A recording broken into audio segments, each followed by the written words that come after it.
joining us here at Ebru today. Well, at this time of year, we remind everyone to get a flu shot, but it's not just humans who need to line up. Vaccines are also very important for your pets.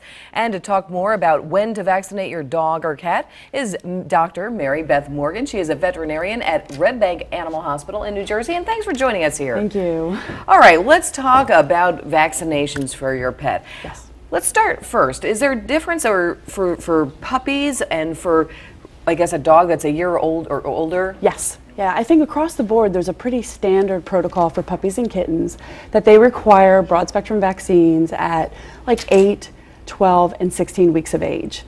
After that, once they hit adulthood, which is usually just after their first year, like a year and 3 months, then it becomes a little bit more questionable, and there's a lot of controversy over what vaccines dogs need, when do they need them. Cats are different too, depending on are they indoor or outdoor. All right, let's get into specifics now. I've just purchased I went to the shelter. I got my 4-week-old puppy beagle. I'm going to get a beagle. Okay.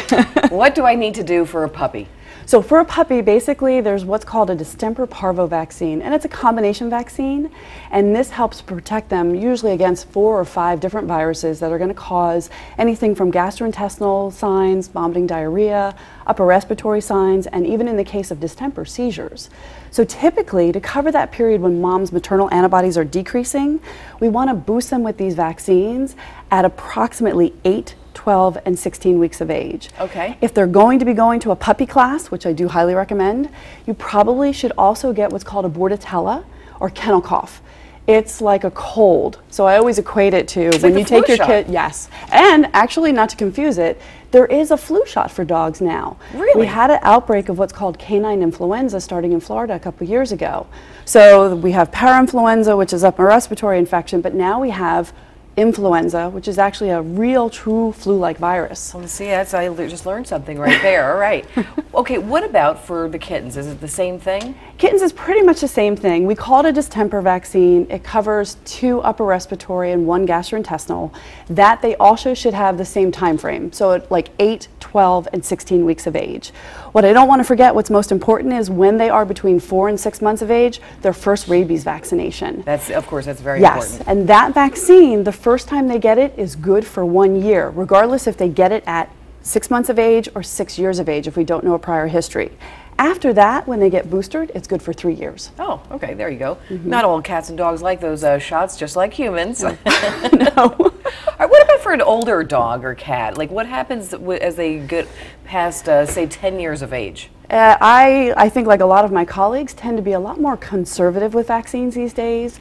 We're finding that there's vaccine studies that are going on, and some vaccines that are labeled for 1 year that they need to be boosted, we're finding is providing much longer protection for dogs and cats. So, when you look at what is their exposure and their risk for certain diseases, not every dog needs a distemper parvo vaccine when they're 10 years old. Not every dog needs a Lyme vaccine.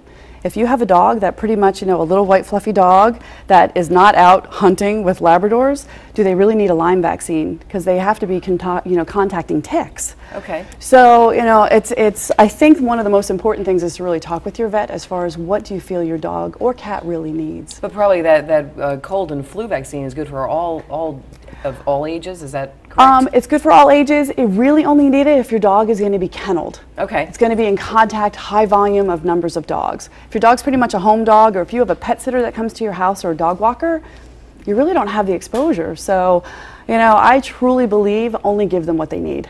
Okay, so we talked about, not all dogs and cats like those shots. I know my dog didn't like those shots, and I had her for 20 years. How about that? Wow. Yeah, I had a beagle for 20 years. That's amazing. But, so she didn't like them. Are there other options? There are, and for certain breeds of dogs that I think have a higher predisposition to immune system issues or even cancer, you use the example of golden retrievers. I do a lot more what's called vaccine titers. So I actually do a blood test, and I'll measure their body's response to specifically distemper, parvo, and coronavirus. And if their titers are sufficient, so their levels are sufficient, I won't booster them. We'll go back to the golden retrievers. Are they more susceptible? Yes, we do unfortunately see a certain type of, certain lines of dogs have predispositions, and golden retrievers, unfortunately, as wonderful as they are, really are prone to some pretty serious forms of cancer.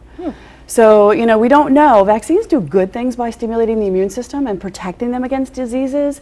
In some cases, you do worry, does it stimulate the immune system and potentially kind of hasten some other processes from happening? But that's interesting. Now you're studying, veterinary medicine is studying genetics. Yes. To see. That's interesting. Absolutely. There are pedigree studies on certain lines of dogs. All right, very quickly, we have 30 seconds. What can you tell me to the new cat owner or dog owner? What are the first tip that you can give them? First of all, find a vet that you are comfortable with to have an open dialogue and say, look, this is the lifestyle that I lead. I don't really like a lot of vaccines. I don't like a lot of medication. What are my options? I think that's the most important thing. It's not like 30 years ago where you walked into a vet, you never even knew what shot your dog got. You went home and you go, oh, my dog just got its shot. You really want to be able to talk to them and tailor a program that meets your kind of wishes and wants, but what also is best for your pet. Well, thank you so much for those tips. Dr. Mary Beth Morgan, a pleasure to have you here at Ebru today. Thank you very much. Thank you so much.